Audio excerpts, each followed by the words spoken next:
All right, we are recording.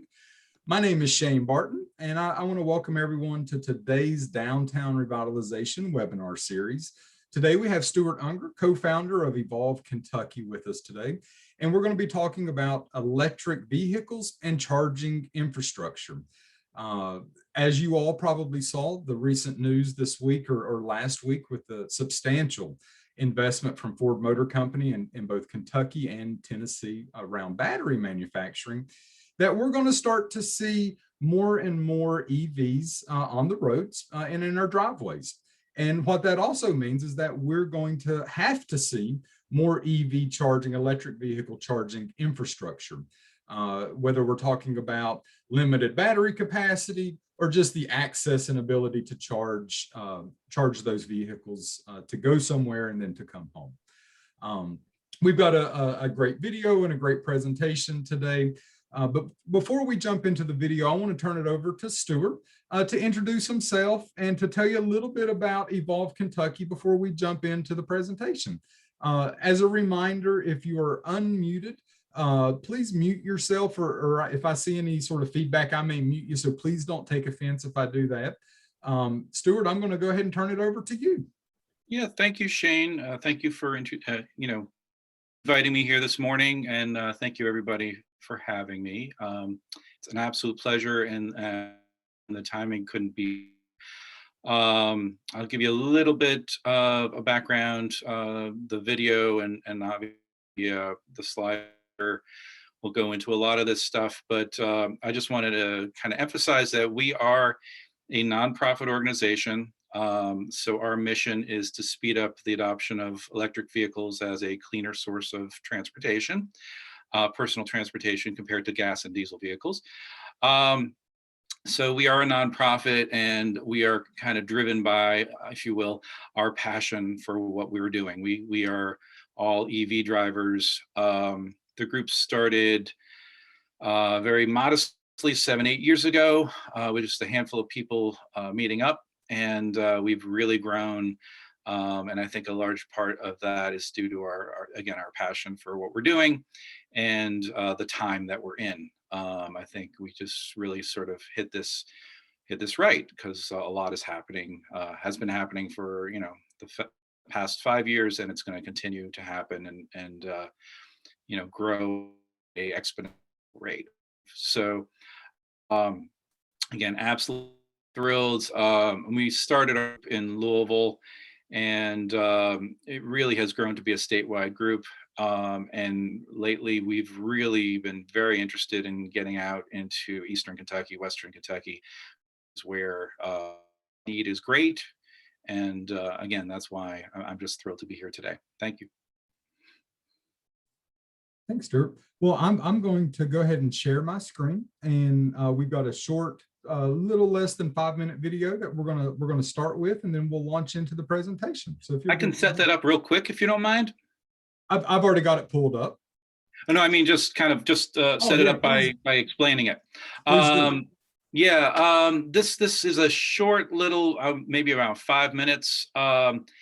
About 3 years ago, we crowdsourced our very own film. It's an hour-long documentary that a local filmmaker actually produced, and it's called Evolve: Driving a Clean Future in Coal Country. Totally funded by donations, and a very professional production. Went all over the state for this, and what you're going to see again is sort of the beginnings of our organization, and a lot of the excitement and the activity at the very beginning. So I will be going over that later, but also kind of bringing you up to date as to what we're doing now. So thank you. Thank you. I'm going to go ahead and share here.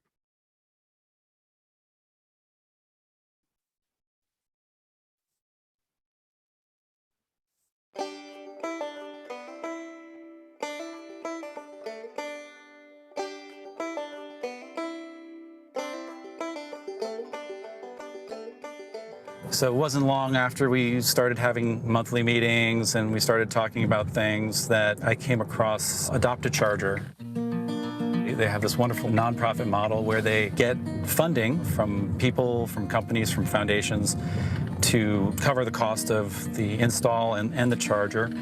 And they find sites that kind of make sense to have a charger, and they make it happen. So that's what we started to do. I asked Kitty Adams at Adopt a Charger a whole slew of questions, and we started to look for sites to make it happen.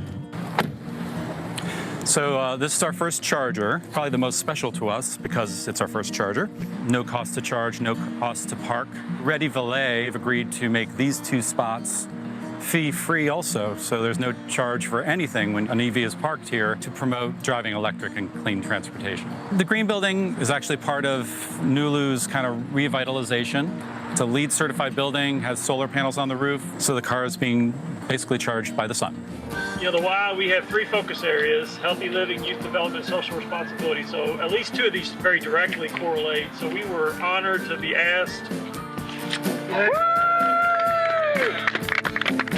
This is the first of what we call urban acupuncture, putting a beautiful building in a formerly under-leveraged site. We're at the Healthy House grand opening. It's a building for sustainability and responsible living, health and wellness.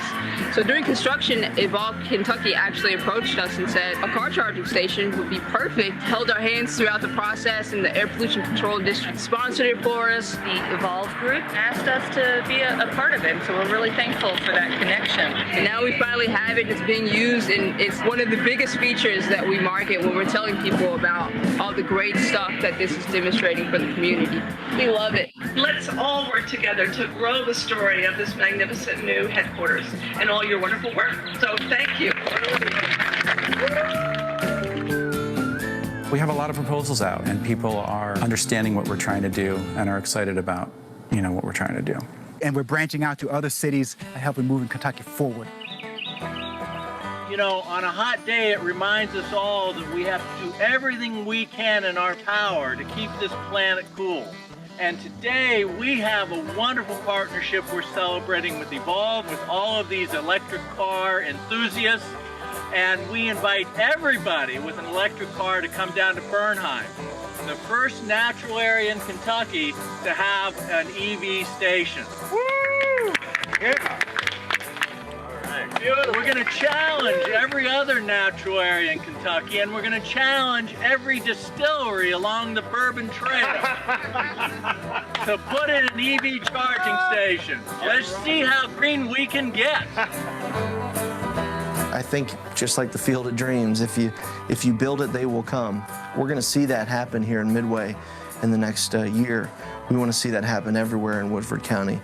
When I moved back to Kentucky, Kentucky Clean Fuels Coalition connected me to Evolve Kentucky. It's been infectious to be around the membership of Evolve Kentucky because they know how beneficial this could be for our community here in Woodford County. And you can put all of the sponsors on the face of that signage post. We've had a lot of fun exploring opportunities for bringing this infrastructure to Woodford County. Yeah, that's Jeff Bryan. I'm confident that those drivers will come if we build it.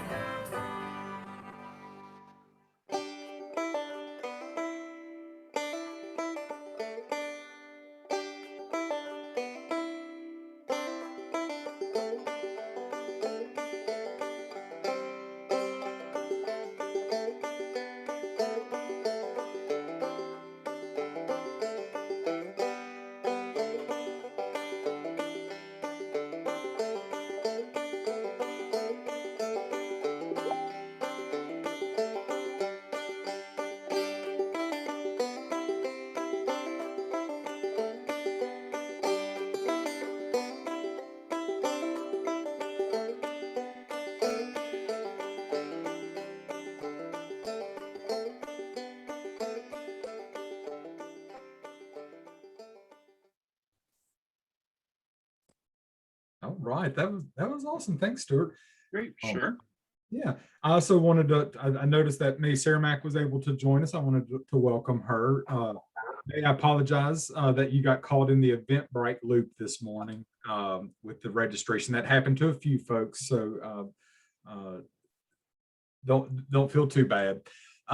Stuart, I so appreciate that video because I think what it really pulls out, and I'm sure you're going to speak to this, is the need for these to be seen as really as a public accommodation, almost as a public investment to help promote some private investment or private spending from visitors or residents. It seems like a theme in the chargers from the video really was putting them in a place where people are going to be and where they're going to hang out. That, you know, this isn't the same sort of thinking as going to a gas station and filling up in 2 minutes and getting on the road and not exploring, but really it's a part of this public infrastructure package that can hold a visitor in a place for a little longer or provide them that additional incentive to explore a place and to perhaps spend a little time to maybe turn off their mental clock and really enjoy a place, knowing that their vehicle is getting charged. So I really appreciate the work that you all are doing. We're going to go ahead and turn it over. I'm going to turn it over to you. Stuart's going to try to share his screen with the presentation. We're going to see how it goes, and if we have any technical issues, I'll just sort of take on that for you, Stuart. Okay. Let's see. I'm new to this, so actually, I'm already having a hard time here. Would you mind opening it up and I could just let you know when I need to forward? Not at all. Sorry about that. No, you're fine. You're fine. All right. Yeah, that's great. Can I get a thumbs up from somebody in the crowd if you can see the presentation? All right. Thanks, Danny. Okay, yeah, so again, some of you joined a little bit later. I'm Stuart Ungar, and I'm the co-founder of Evolve KY, which is Kentucky's electric vehicle group. I want to stress we are a nonprofit organization, so all of our motivation comes from our passion for driving electric and driving a cleaner form of personal transportation. So I guess just to start, just a car, but simpler. Electric vehicles, you can skip the gas stations and repairs and drive with an easy mind. It's amazing to me still that a lot of folks are, you know, they're like, oh, when I give, a big part of what we do is we give rides to people. Some of our members let them drive their cars, and I enjoy it when people say, oh, it's like a real car. Like, yeah, a real car. And you know, there are some differences, and that's where our organization comes in, because you know, education is one of the biggest things that we do, and we're happy to. We say there's no stupid questions. We're happy to answer any questions, and we enjoy this. You know, again, we're all volunteer nonprofit group, and we're just enjoying making a difference. Next, a little bit about Evolve KY. Next.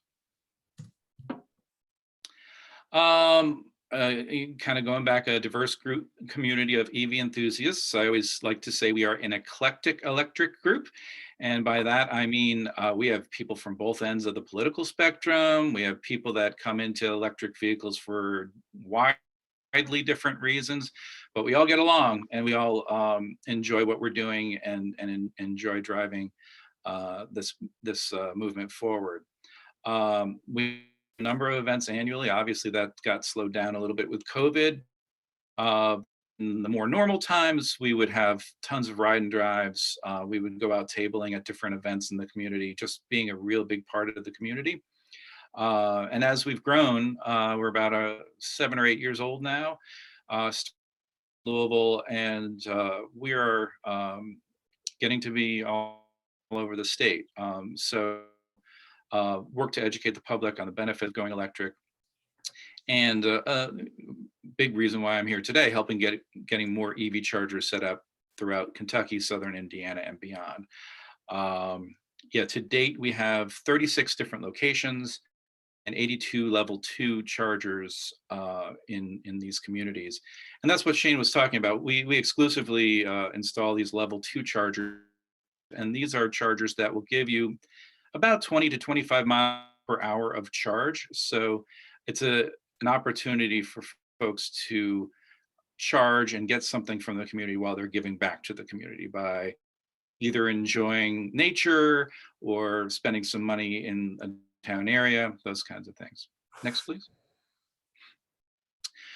This is just a photo of one of our meetings, just a kind of a range of cars that you can see there. There's some Teslas, of course, there's Leafs, there's Chevys, a bunch of different cars.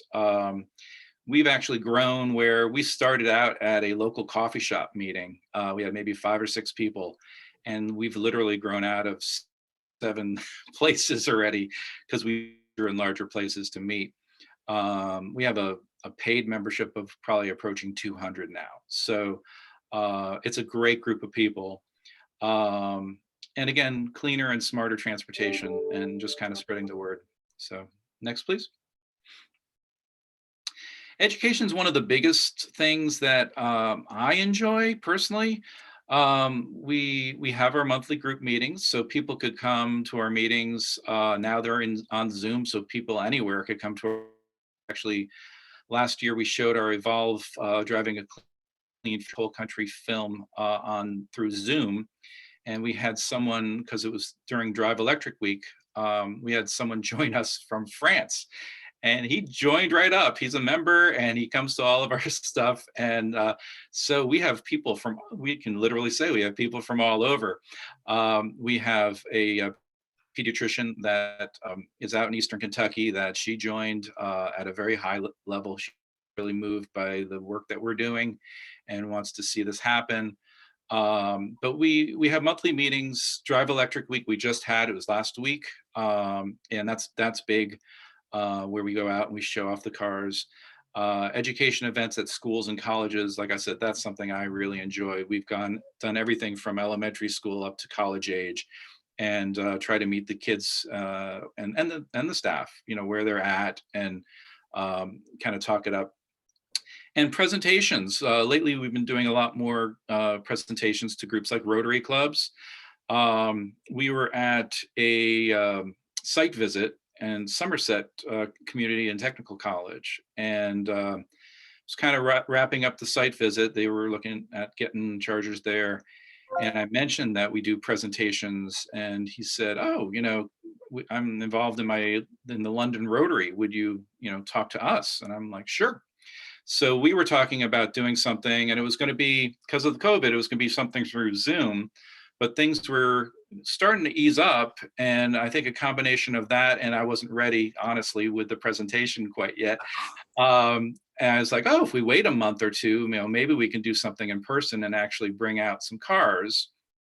And they really, they loved that idea. They thought, oh, more of an event.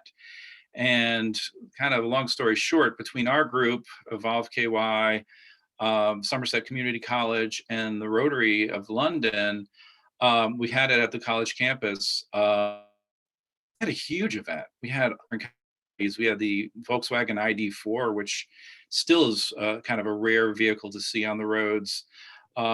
Really a lot of different representation of vehicles, did ride and drives. I did my presentation not once, but twice. The Rotary wanted it once for themselves, and I did it once for the general community that was there. And radio was there, TV was there. I mean, it was really a big event because we all chipped in, all 3 groups, to work on this together. So that was something that could have been a very quick thing with the Rotary Club, but we were fortunate that we were able to do something in person, and it came out great. So we love that kind of thing. Next, please. Now, Adopt a Charger. That's something I mentioned briefly in that little film clip. It's a group that is in California, and we first started the group, and one of the big reasons was, 7 or 8 years ago, there weren't a lot of EVs out here, and there was even less infrastructure. So it literally was a driveway conversation with someone in a subdivision, the next subdivision over. We both drove Nissan Leafs, and we're like, how can we do something about the infrastructure problem? And I thought, oh, let's start a group, and there's the kind of strength in numbers thing. And maybe if we have a group, people will listen to us. And literally, we started the group. About a year later, we got our first charger in, which I think was the hardest one to get in because nobody wants to be first. And it's been really successful since then.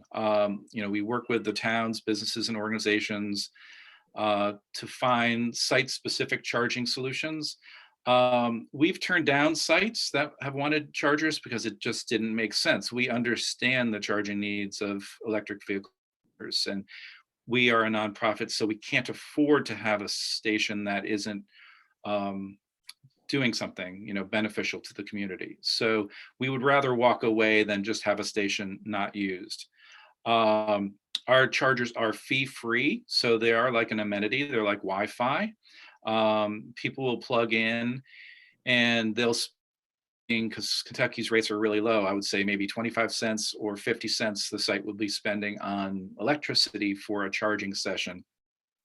And in that time, person could be spending, a bunch of money in the community. We have a application called PlugShare. That's a national, might even be international app on your phone. And all of our sites are listed on PlugShare.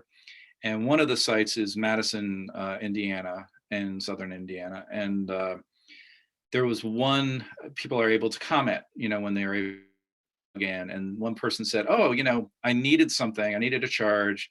There was nothing around. This was the charger, really, on our Main Street area. And they were like, because of this charger, I was introduced to a really neat, quaint, historic town. And I went and I, got lunch, had, some time to really enjoy walking around the town, and I'll be back. So it was really something that they weren't expecting anything. But as far as a tourism or, folks visiting the towns, it could be huge, introducing people. And EV drivers are extremely loyal. We're a group where, we go out and we're kind of on a mission. So if things are out there, our group likes to spread the word about what's out there and our sites and drive traffic to different places. Again, currently we have 82 chargers in 36 locations, and that's growing pretty rapidly. I'm thinking we'll probably be about at 100 chargers within the next 6 months. So next slide, please. A little bit about electric vehicles. Next, please. Before this slide, I had photos of vehicles and their ranges, and I ended up taking those out because it's actually happening so fast that by the time I have those things in there, it's out of date. So this is just a little bit more general. More cars are entering the market and more people are going electric. Batteries are getting cheaper. That's huge. In the last 10 years, it's been a dramatic decrease in batteries, for the battery pack of these vehicles, which is, probably the big expense for producing these vehicles. And the government continues to make tax incentives to go electric. And with this Ford plant that's coming in, that's huge. And those kinds of big battery, plants are even going to drive that cost down further. That's one of the, and it's legitimate. And one of the complaints people have is, oh, it's so expensive. If you look at a Ford Mach-E Mustang, it's so expensive to get into an EV. It's getting less expensive. So that's the good news.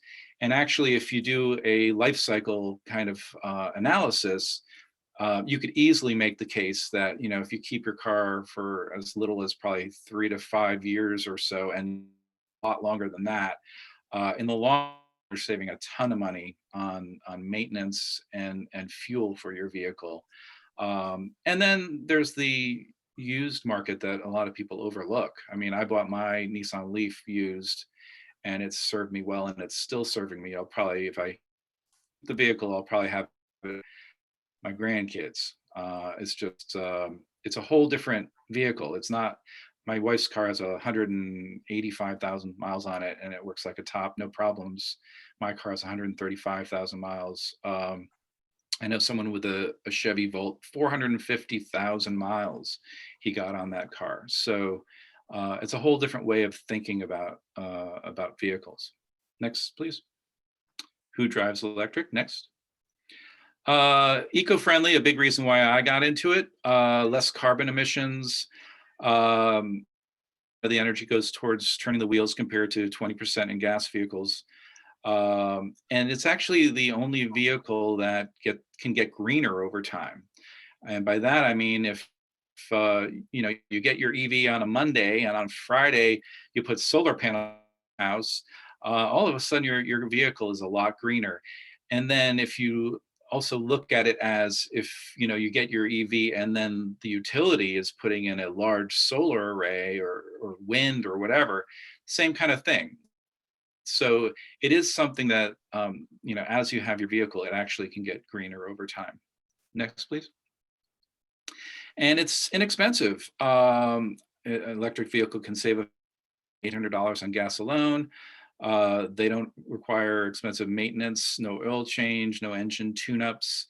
There's just basically in an EV, there's the battery pack, there's the wheel, and that's pretty much it, and the motor. So it's like the trilogy compared to a traditional gas or diesel vehicle that has literally thousands of different things that can go wrong. Yeah, if I've owned a ton of vehicles, the amount of time I've been alive, and I mean, a Volkswagen Jetta, it won't tell you when to transmission, so you can go and be driving, and then all of a sudden you have a $3,500 repair, and if you want to keep that car. Electric vehicles, my 2011 Nissan Leaf, the most expensive thing I've done outside of normal tires, windshield wiper fluid, and that kind of stuff, is the passenger side motor went out. So it was like $200, $250 for a car that's 10 years old. So it's really remarkable. It's something that even a used electric vehicle, the average person drives, I think they say 20, 25 miles a day. My first generation Leaf is a first generation vehicle. So it goes 75 to 85 miles, I would say, range, but that's fine for most people as far as a day driver, and it could save you a ton of money. Gas vehicles can cost 12 cents a mile to drive. EVs cost only 3. And I would say with the cost of gas now, that's probably pretty conservative. So next, please. And it's healthy. This is super important. I mean, we are, it's a smarter vehicle. It's something, our group, believe it or not, we have 2 members that have had double lung transplants. So it's something that they would physically get ill going to the gas station. So it's something that they can literally breathe easier. We were fortunate that our members, who's actually in the film, he mentioned in the film, while he's holding his oxygen tank, and he's to that, he gets to drive an electric car, and he's, this is my bucket list. I want an electric car. And one day out of the blue, one of our members called me. He was getting a Tesla. He's retired and he had the money, and he had a Nissan Leaf like mine. And he's like, "What do you think I can get for it?" And I'm like, "Honestly, I don't know if you can get that much for it, but we have a member in our group that would benefit from it greatly if you wanted to donate it to us." And he thought that was a stab in the dark. He thought that was a great idea. So he donated the car to us, and we were able to give this car to our member that had the double lung transplant. This was before he got the double lung transplant. And he was just super sick. And not only did we donate the car to him, but we also purchased and installed a level 2 charging station on the side of his house, so that every morning he has a full tank and he can go where he needs to go. So that's the kind of work that we're really proud of, and making a difference little by little in the health of the environment in our community. So next. It's fun.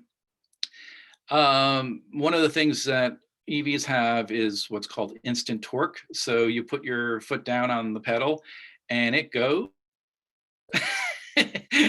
Even my modest, Nissan Leaf will beat off the line, for what it's worth, any sports car out there, which is kind of surprising to some. And Teslas are just, they will kind of melt your face. They're insane. So they're fast, they're a real car, and they have real ability as far as that is concerned. And they're quiet. You know, that's one of the things I've enjoyed the most is how quiet it is. It's quiet from the moment you start it till the moment you reach your destination. Next, please.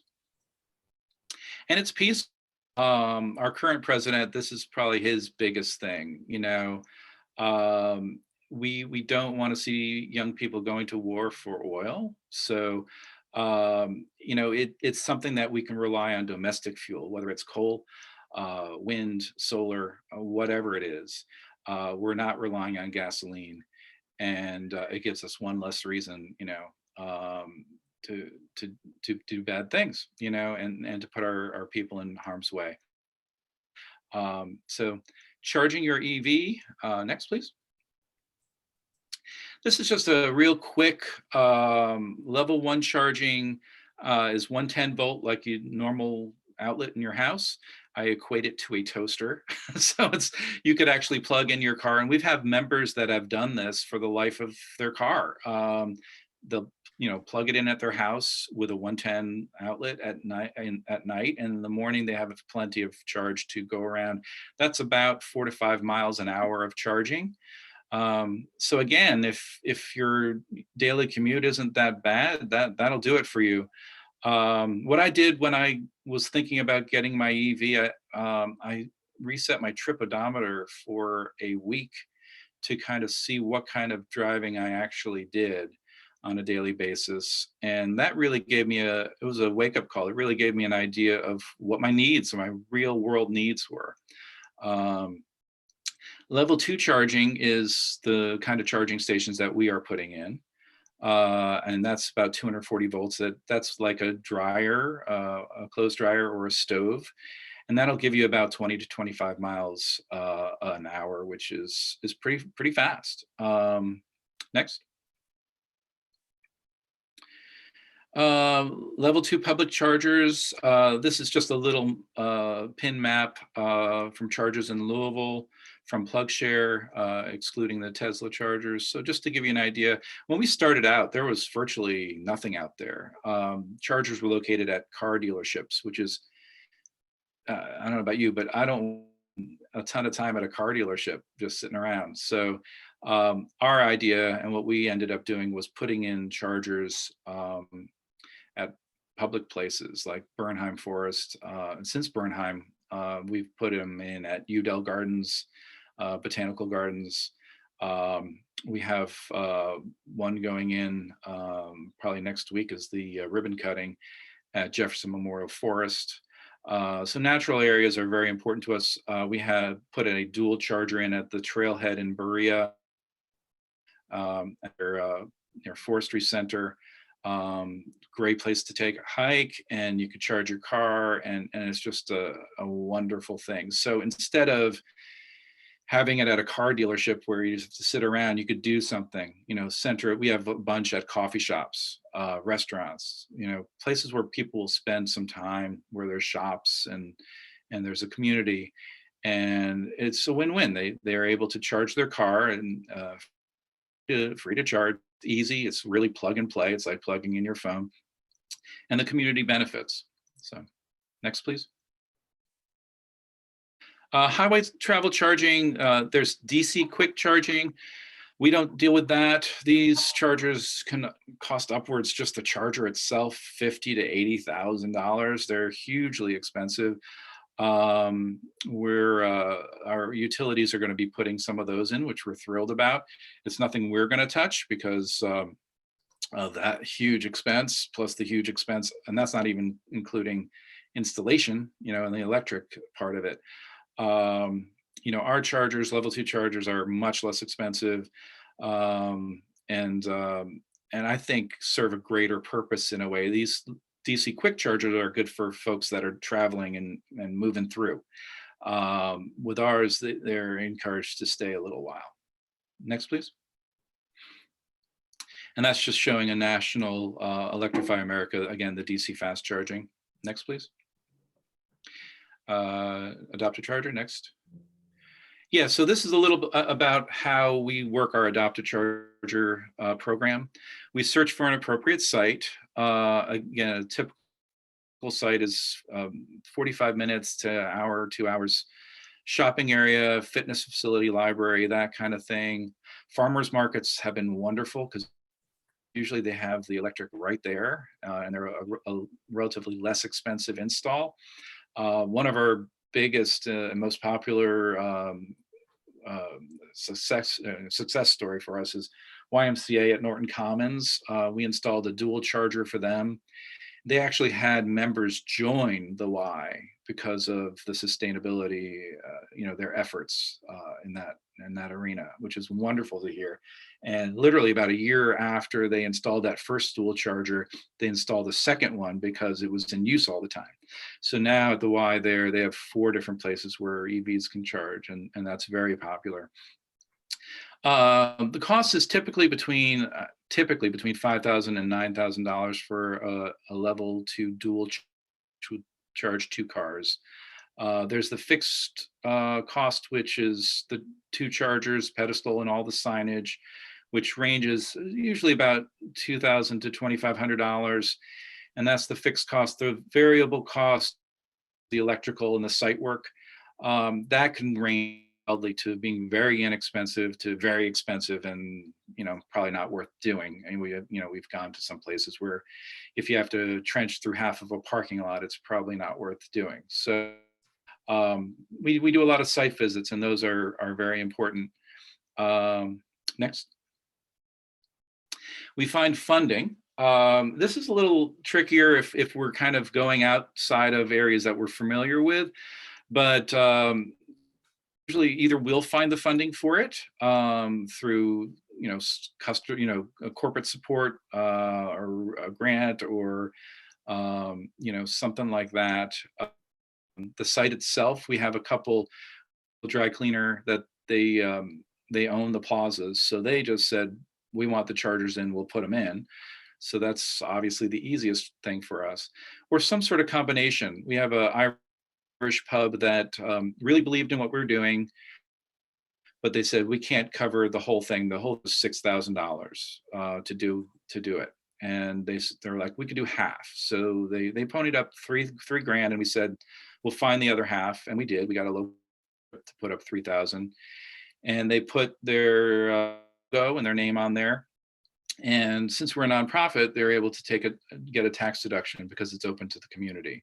So it's actually not only something that you're helping the community, but it's also kind of a unique marketing way of marketing as well. So and everyone wins. The community gets the benefit of the chargers, and they're really durable. They just last. So they're going to be in place for years to come. So next. Again, 36 charging locations, 82 individual chargers. This is just Louisville as far as the graphic, but one of our biggest success stories lately is the Berea Police Department contacted us because they were getting 3 Teslas for cruisers, and they wanted chargers. So we ended up, I like saying we electrified the town of Berea, because we put in 6 chargers for the police department. We provided those chargers, and in total, we provided 16 chargers for the town of Berea. 2 are at that trailhead, and then the rest are kind of dispersed around town. And that's huge. We actually have a 17th that's going to be going in at the high school there, which might be the first public school to have an EV charger in the state. I'm not sure, but we're thrilled about that. So we were really able to work with them, and they were really open to what we were doing. And, we've really made it very successful in working with them. So next. And I wanted to thank you all for listening to me talk for a little bit. Next, please. And that's my info. So, feel free to reach out. It's been amazingly satisfying. I mean, just a little story, again, going back to Berea, my wife loves hiking. So we went and we hiked those trails while we plugged in the car and did that. And then we went out to dinner, to lunch in Berea. You know, we were there and we plugged in another site. And while we were sitting outside and eating, I see a car and I'm like, say to my wife, oh, isn't that a Volkswagen ID4? And my wife has no idea what I'm talking about. And so I look and it was, you know, which is a car, electric car that you don't see much, you know, here. And I really couldn't help but think, you know, here's an electric car that, you know, in a way we helped, you know, it's like a chicken and egg thing. I mean, we've noticed at the YMCA that, you know, all of a sudden there's all these temp license plates. And I'm not saying that it's just because of us putting the chargers in, but it might have been that little bit of extra that pushed people over. You know, they're thinking, oh, I could charge at home. I could charge out in the community. I could charge while I'm working out for an hour or two and 25 to 50 miles on my car. So something where it's really satisfying. We're working with the community. And the fact that we're putting in these chargers leads to more EV adoption. And these communities are, you know, kind of staying ahead of the curve a little bit. So, Stuart, thank you so much. Yeah. And I would invite anyone else on the call today to give us a little round of applause, whether it's in person or using the fancy little reaction with the hand clapping. You know, thank you. We've got just shy of 10 minutes or so here left, and I imagine we may have some questions in the audience. If not, I'm sure I could come up with some that I was thinking of.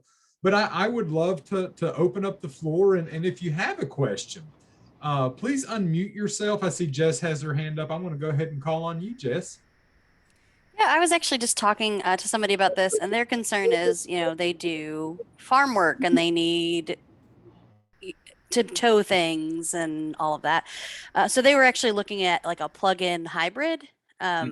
Is that something that would also work or could be an option? Because I know I've heard a lot of people talk about around, I'm in Estill County, you know, around here that like they need work vehicles and the concern is that, you know, they need more go. So is that an option? Yeah, plug-in hybrids are great. Like my wife has a 2012 Chevy Volt, which is a plug-in hybrid. I mean, they're great in that you can drive around town, you get something like typically between 30 and 50 or 60 miles of pure electric before it switches over to the gas generator. And you can take them on a trip. Like we've taken ours on trips. And if we have to go a little further, we don't have to worry because we can find a gas station. So that's, you know, a real perk of the plug-in hybrid. And some of our members literally will go a year or more without having to go to a gas station because their daily commute is within the range of the electric, you know, capability of the car. So that's beautiful. I mean, going to a gas station, I think we probably all can agree, is not going to a gas station is a great thing. So the thing with towing though is we're kind of not quite there yet. There are some vehicles. There's the Rivian. There's a Cybertruck, there's a F-150 Lightning, and probably a couple other ones that I'm not thinking about that are going to be coming out relatively soon, that towing capability. There's the Tesla Model X, very expensive car that can tow. I can't afford that. I can't afford a Tesla. Yeah, so it's happening, but you know, right now we're kind of at the point it's transitioning to that where that will be available, like, you know, in 2022 and on, when we start seeing some of these trucks. But that has been a weak point as far as I mean, up until recently, I think we were all happy to say that it's electric, you know, electric cars. You know, now we're really getting more into electric vehicles because we are having different things coming out like the trucks. So that's going to be super exciting, but that again is, you know, a little bit further. So thanks, Jess. That's a great question, and I think it is incredibly on point and on brand for as we start to think about what does that adoption rate look like in Eastern Kentucky when vehicles are really more of a tool than a transportation mechanism, where a lot of folks are actually using them in their day-to-day 9-to-5s. Great question. Any other questions from the audience before we jump off? I know I have one question I wrote down, but I would love to open it up to the floor if there are any other questions or comments that anyone would like to make. Seeing none, I see Danny's got his hands up. Dan, you may have to unmute yourself. Just in my area, I have a real concern about the EV, the green future being political. Mm-hmm. And how do we avoid that? And because this should be for everyone, but I see it could turn political, especially on the short run. And I don't know how we avoid it because I've been at meetings when I mention it, and I'm all for EV cars and I'm all for battery technology, but I don't think my community is. So I don't know how to express that and or see how it can be adopted for both political parties and not taking sides, I guess. So that's my kind of question and comment. That's a great question, and I really mean it. That's a great question because that's something we see all the time, and I think I can address that. I mean, we have a dual charger we put in. I think it was in J-Town here in Kentucky, where that was the concern. That we put it in, and we put it in a farmer's market, but in general, I mean, it's been welcomed.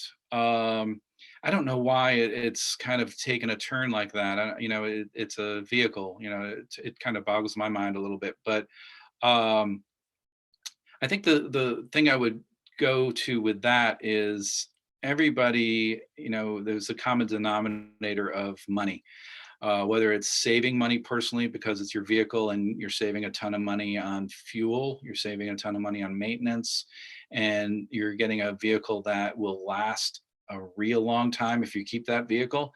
So money is kind of the common denominator. There's that, and then pointing out tourism and folks coming to the town and spending money. Again,